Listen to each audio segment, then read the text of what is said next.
Caning kanggo nangani perkara neploki taek sing dilakoni bojone pasien nang telu tersangka petugas Satgas Covid-19 tekan Puskesmas Sememi Surabaya terus mlaku. La polisi netepno pelaku dadi tersangka sakmarine ngelakoni gelar perkara barek priksoan nang para saksi barek ngamano barang bukti. La polisi arepe mulai nyelidiki perkara iki sakmarine tersangka dinyatakno negatif tekan kasil swab test barek ngelakokno isolasi mandiri.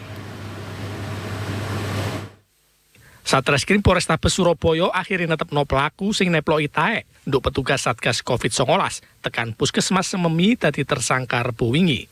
Pelaku sing bojone pasien kekonfirmasi Covid-19 ditetepno dadi tersangka sakmarine pihak kepolisian nglakokno gelar perkara. Priksoan nduk 7 wong seksi ambek ngumpulno cukup bukti.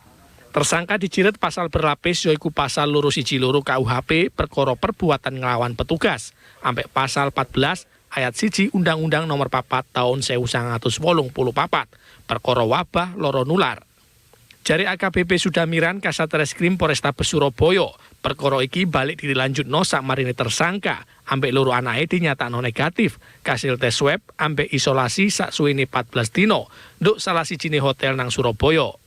Mari ngono polisi bakal nyeluk tersangka kanggo proses penyidikan luwih lanjut. Diberitano sakurunge 3 wong petugas Satgas Covid-19 tekan Puskesmas Sememi diteploki taek menungso ambek bojone pasien sing konfirmasi positif Covid-19 nduk rusun Bandarjo, Romo Kalisari, Surabaya tanggal 29 September 2020 iko.